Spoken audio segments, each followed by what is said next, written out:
Coming up now on Animal Outtakes, Lily is getting ready to donate blood. we'll tell you how your pet can give the gift of life to an animal in need.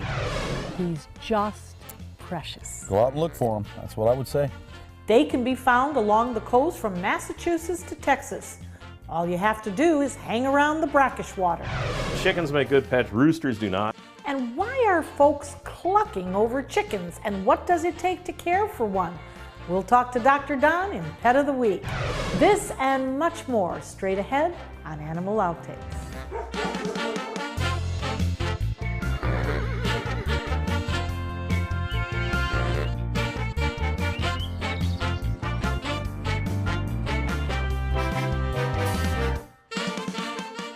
Hello and welcome to Animal Outtakes. I'm Marcia Panucci and this is my best friend Zeus. Just like us, sometimes an animal is in need of a blood transfusion. And if it wasn't for donors, well, that animal might not survive.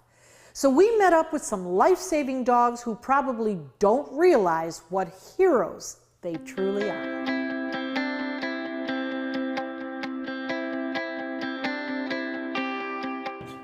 Austin, the German Shepherd, is a hero.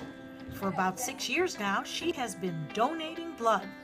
In fact, her and her doggy sisters happily come into the Blue Pearl Veterinary Hospital every couple of months. Dogs today are part of our family. They are family members and they deserve the best in medical care that we can give them.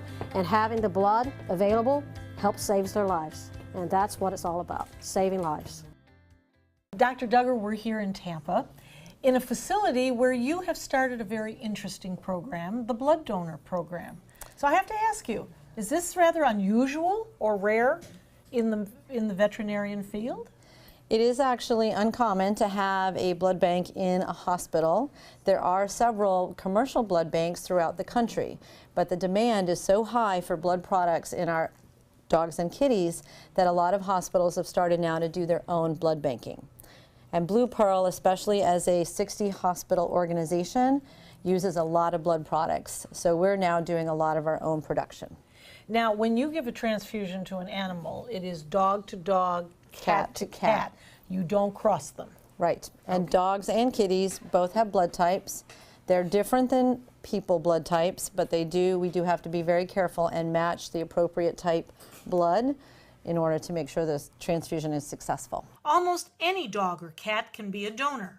Vets are looking for young, healthy animals between 1 and 8 years old.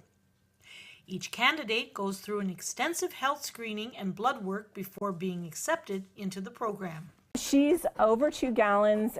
In a couple months, she'll be hitting the 3-gallon mark, which is pretty amazing. Something to be proud of, Lil. The entire process takes about 40 minutes. Depending on the donor, the dog may need a light sedation. She needs to be sedated, as you can tell. So we'll give her a light sedation. She'll kind of mellow out. We'll do the blood draw, and then we reverse her. And then she's paid well in cookies. But this is a social butterfly time for her to come. She loves coming here, seeing everybody. She thinks it's a party for her. This is your pup. Yep, she's my girl. And there is a huge difference between anesthesia and sedation. Can you explain that? Yeah, so we're using sedation. So we have her on a light sedative called dextromethorphan so that I can give a little bit of that, do what we need to do, and then we use something called antecedent to reverse her. So she wakes up and everything's fine. Anesthesia involves isoflurane, propofol. They're knocked out. They're going into surgery. So 2 completely different things, completely safe. We're constantly monitoring and watching them. We don't have any issues. And I think it's just taking the mystery out of it so the owners realize that it's not anesthesia. And even my own mother kept saying, is it okay for her to go to under anesthesia all those times? I'm like, Mom, it's not anesthesia, right. It's sedation. So we can safely say that she is in a twilight? Absolutely. The donated blood is then taken back into the lab where it is prepared and then can be shipped to hospitals all over the country. Yes, once we actually get our blood drawn from our patient, our donor, then that blood gets separated, spun down, and separated into multiple different products, packed red blood cells and fresh frozen plasma. And each one unit can then be separated into actually 3 or 4 units of products to save up to 4 different animals. So we're getting to save a lot of animals with one donation. And with a shelf life of only about 5 weeks, donors like Meadow, Jesse, and Austin are always needed. I'm very proud of these guys. They donate every time without sedation, and they enjoy coming here and doing it. They love getting the loves and loves giving kisses, and they just enjoy their time here. Not every veterinarian office has the capabilities to handle blood donations. Many facilities rely on blood donations from regional and national veterinarian blood banks. So if you're interested in helping, talk to your vet to see if your dog or cat is a good candidate to be a hero and give blood. With a short shelf life, donors are definitely needed.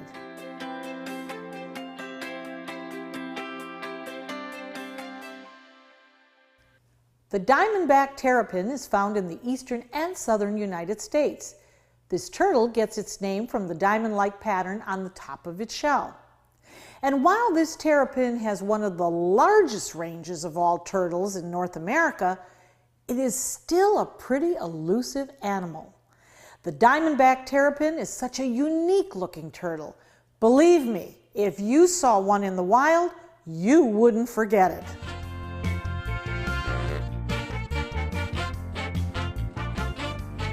Troy, I am in love. Who have I got here? These are 2 little Diamondback Terrapins that are actually native to Florida. They live along the Gulf Coast in the brackish water, and you find them a lot near the estuaries. So if you think about down where the estuaries are for all the birds, you'll see them down in the areas breeding and living in the marshes down there, and they're really abundant little critters. And they are so adorable. They've got these little black, now my guy went to sleep. That should show you the excitement I provide for him. But this little guy's got the beady eyes. Look at the stretching of the neck. We have some speckleness going on here. They're beautiful. They're absolutely beautiful. They have some beautiful skin. They have like a real light bluish gray skin. These are the ornates, so they have their patterns are beautiful. The shell, they have high yellows, and they're dry a little bit now because we've taken them out to put them on TV, but when they're in the water, their shells are really glassy, and they get the little diamond emblems on their backs, so that's how they get the term the Diamondback Terrapin. These cuties, can they be owned by people in Florida? They can. You're allowed to have so many, like I think it's 2, so if you're allowed to have 2 of them. They're not endangered, but they're protected by the state of Florida. You know, years ago people used them for turtle soup, so they really over harvested a lot of them. And you know, you have to take understanding that that's what they did. So they didn't look at it like we look at it. We appreciate the beauty, but you have to go back to certain times and eras. People did what they had to do. You're just too cute. I know they are pretty cute. To you. They're very. They do really cool stuff. So they live in brackish water, and if you go out in a rainstorm and you watch them, they'll sit with their mouth open and catch raindrops to drink fresh water.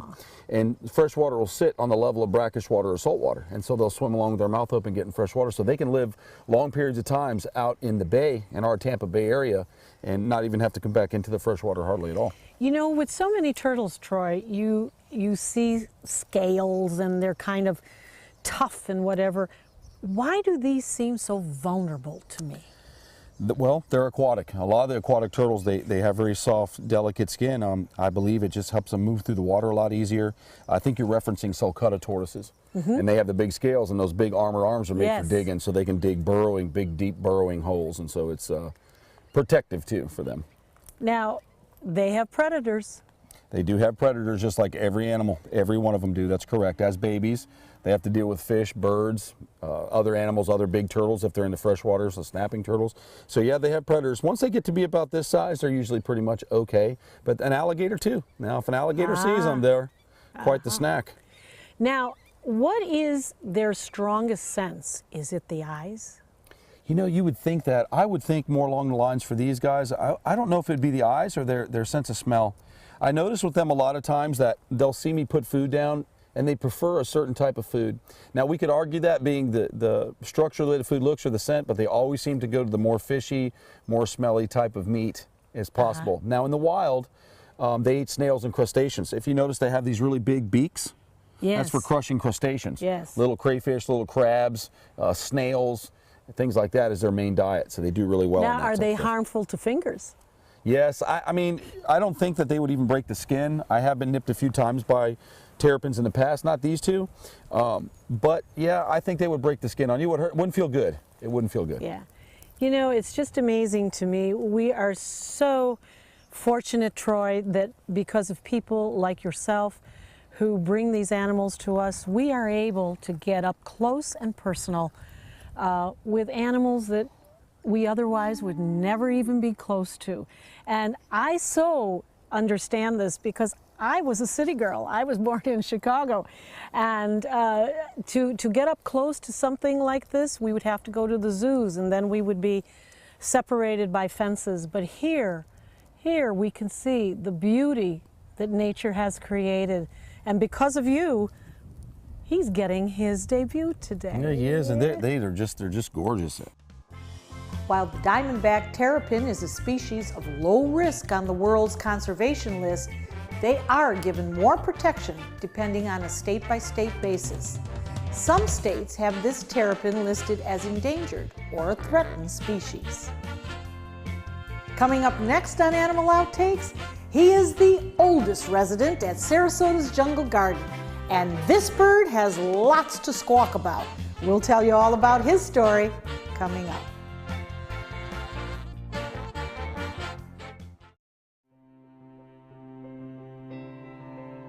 People have asked me what it'll cost to restore all the corals back the way they remember.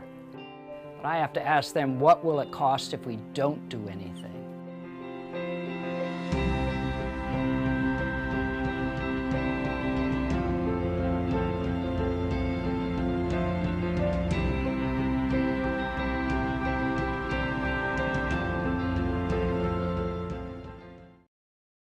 For thousands of years, we've been humans' best friend.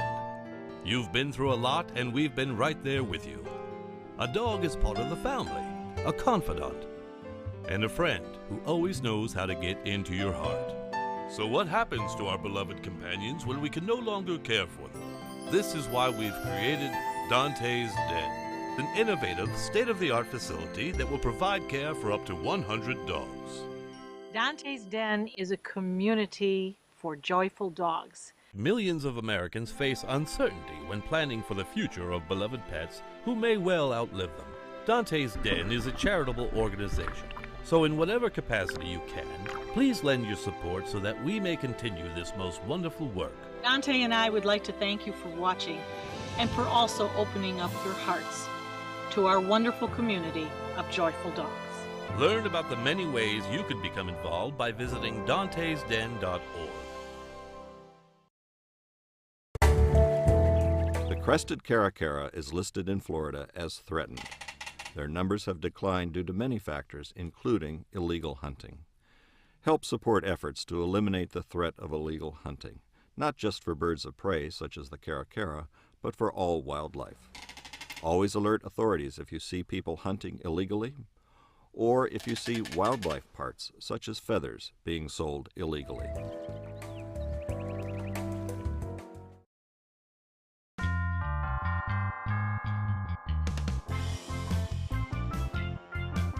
Thanks for staying with us. Our next story is about a bird who has such a story to tell, an interesting life. Cockatoos can live about 70 years in captivity, but you'll see that Frosty here is still going strong. I think he still has some more stories tucked under his feathers.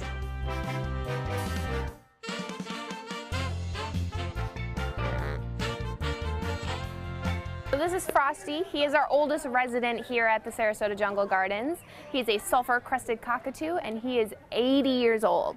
Frosty is a sulfur-crested cockatoo. They can be found in wooded areas around Australia and New Guinea.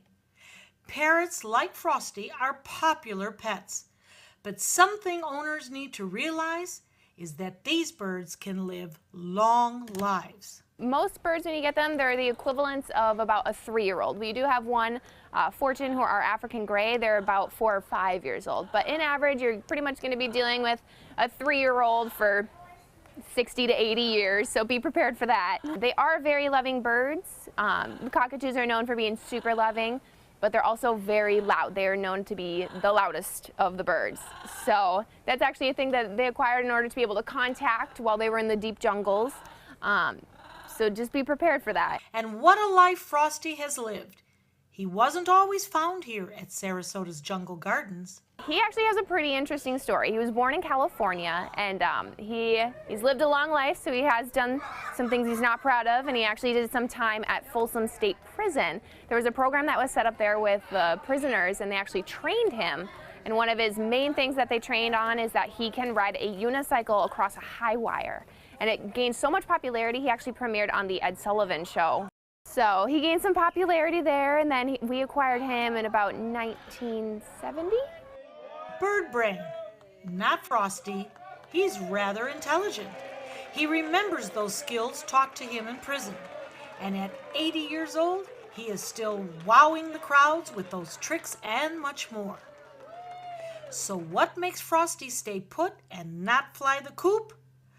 Well, food, of course. His favorite thing, he really loves almonds and hazelnuts, like nuts to parrots and different types of birds it's like cheeseburgers. They love it.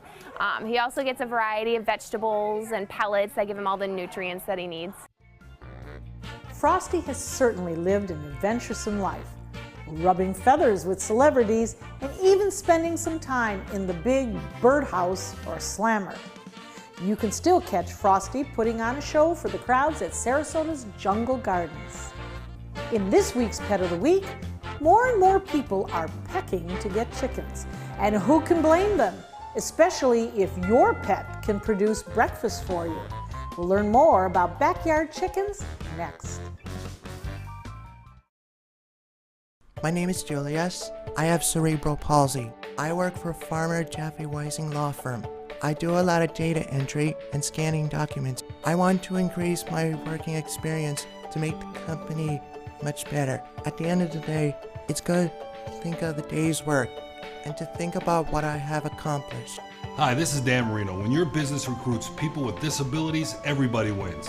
To find out how, go to abilitieswork.employflorida.com. Attention blood thinner users. If your loved one took Xarelto or Pradaxa and suffered serious internal bleeding, call right now. You may be entitled to financial compensation. The widely prescribed blood thinners Xarelto and Pradaxa have been linked to a number of dangerous side effects, including internal bleeding, gastrointestinal bleeding, kidney bleeding, stroke, brain hemorrhaging, and even death. If you or a loved one suffered any of these injuries after taking Xarelto or Pradaxa, call right now. You may be owed significant compensation from the manufacturer.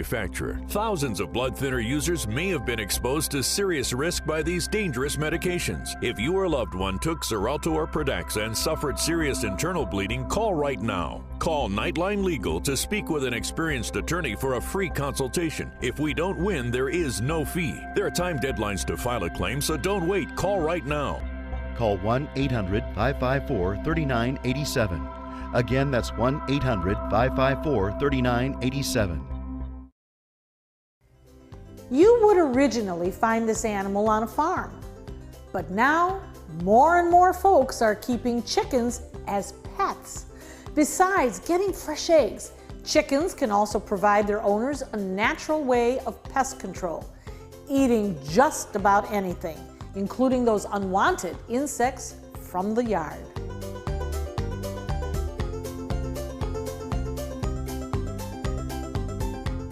Dr. Don, we are used to seeing chickens way out in the field and from afar, but this girl is gorgeous, just gorgeous. What type of chicken is this?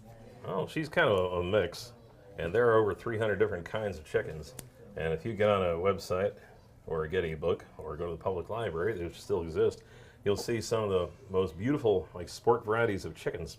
They're not all like the kind you get at the grocery store, like regular white chickens. They're kind of lay eggs, or just all white chickens. There are chickens so beautiful that if you put them in a pet store and said it's a silver Seabright Bantam, or it's a black glossy chicken with a white afro, and say it's a white crested Poland, or it's a Gallus domesticus, people would spend, I'd give $50 for that chicken.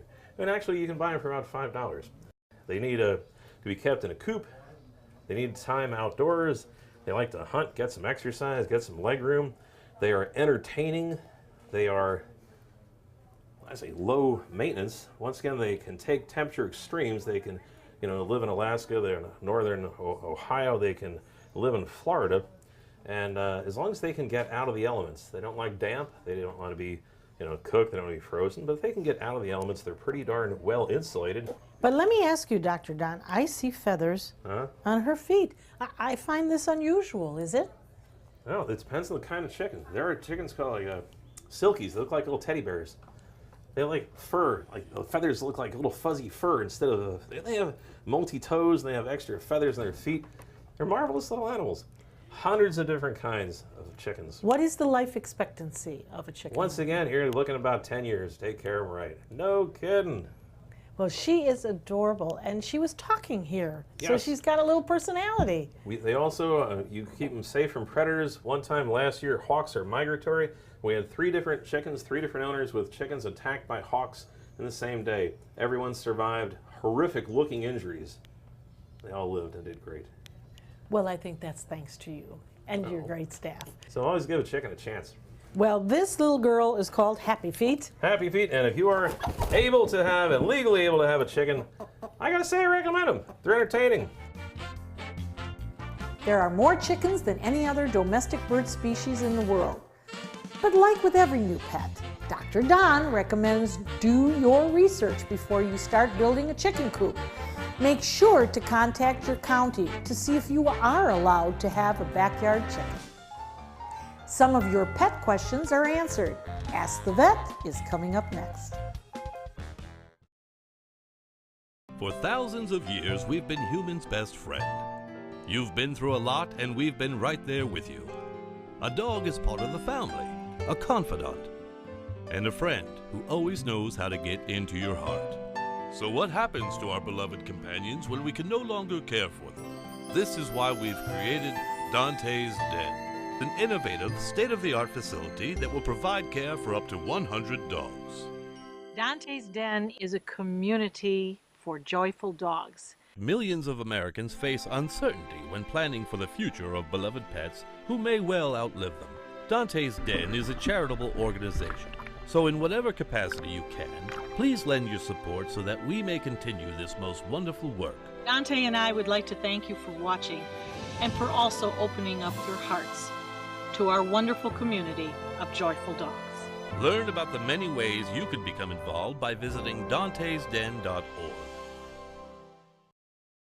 Consumer Cellular makes it easy to stay in touch with family and stay within our budget. Now our cell phone bill is only a fraction of what it used to be. Our average customers get everything they need for about $25 a month, and plans start at only $10 a month with no contracts. Consumer Cellular has a great choice of phones. Check out my new one. I picked this simple phone. I use my son's old smartphone. Kept my number, too. Consumer Cellular has been an approved AARP provider since 2008, and members get exclusive discounts. It's a good thing Consumer Cellular is always there, because sometimes I need a little help. Sometimes. We're proud to have received the J.D. Power Award for highest customer service among non-contract wireless providers. Over the years, we've seen a lot of change. We actually use change. Luckily, there are some things we can still afford. Like Consumer Cellular. Stop paying too much for wireless service. Switch to Consumer Cellular. And with our 30-day risk-free guarantee, it's easy. Call 1-800-920-3084. Go online or visit a Target store today. Attention, Americans eligible for Medicare. Are you getting all the benefits you're entitled to? Did you know there may be money available to lower your medical prescription costs? Call Health Markets and we'll tell you if you qualify. Hi, I'm Dr. Martin Jeetzy. It's a new Medicare year. That means more changes and more confusion. The key question is, what can you do now to ensure you get the care you need in the coming year? Call Health Markets today.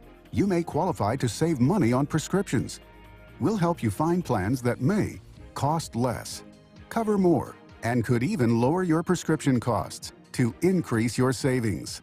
We help you find all the benefits you're entitled to, and we do it at no cost. Make sure you have what you need to get the care that's right for you. Find out if you qualify to receive extra help with your prescriptions. Call the number on the screen now. Representatives are standing by. Animal Outtakes is produced by Dante's Den Foundation, a nonprofit group dedicated to creating the best life for dogs. If you would like to learn more about Dante's Den, donate, or volunteer, visit our website, dantesden.org.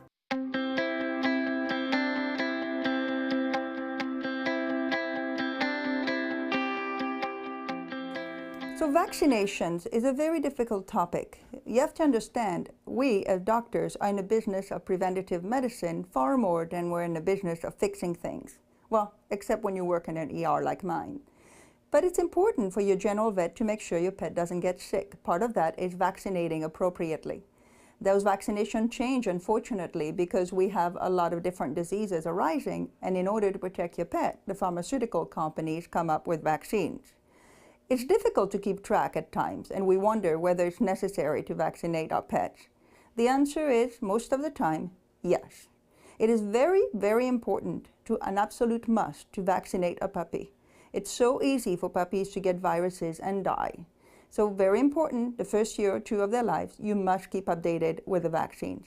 Rabies is a law, so you don't really have a choice with that. After that, it really depends on the personal preferences and on the decision of the person to whether they want to keep up with preventative care. My recommendation is, unless you have an underlying disease that is demanding that you do not vaccinate, for example, an immune-mediated disease, vaccination are highly recommended on a yearly basis. Rabies, usually every 3 years. Now, if your pet has had, let's say, seizures or an immune-mediated disease of the blood cells or some other inflammatory disease of the skin that is rather problematic, it is not uncommon for veterinarians to decide to opt out of vaccinations other than rabies. We don't want to stimulate the immune system more than we need to and cause things like polyarthritis to flare up. So ask your veterinarian about the particularity of your pet and what the particular needs of your pet are, because it's all about that companion. Great advice from the doc, as usual. We hope you had fun and learned a thing or two along the way. Zeus and I will be back here again next week with even more animals and some wild adventures. Until then, thanks for watching. Propose.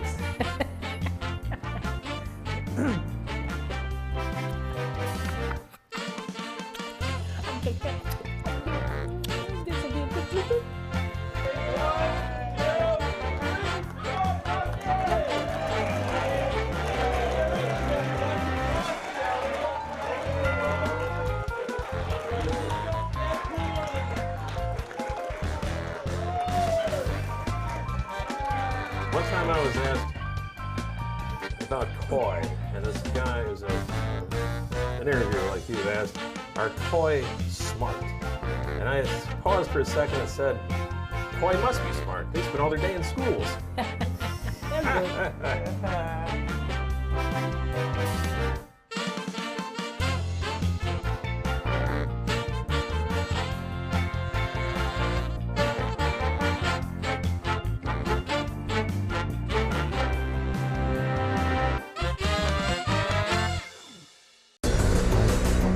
This is an important medical announcement. Xarelto and Pradaxa have been linked to uncontrollable bleeding and even death. If you've been prescribed one of these drugs and have experienced these dangerous side effects, you may be entitled to substantial compensation. Studies show that Pradaxa can cause more heart attacks than warfarin, and other countries have already issued safety warnings against this drug.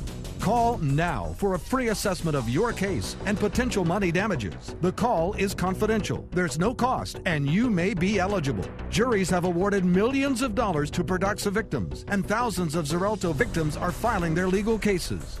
Call the Drug Watch hotline if you or a loved one used Xarelto or Pradaxa and experienced uncontrollable bleeding, brain hemorrhage, or even death. You must call now. Call 800-793-6055. 800-793-6055. Enjoy some of the best Suncoast restaurants on me. Just go to mysuncoast.com/dining, sign up for the newsletter if you haven't already, and you can win a $50 gift card to a restaurant in our area. We'll pick a winner each week, so go on our website and sign up now. When severe weather strikes, trust ABC7 First Alert Weather. We're here for you.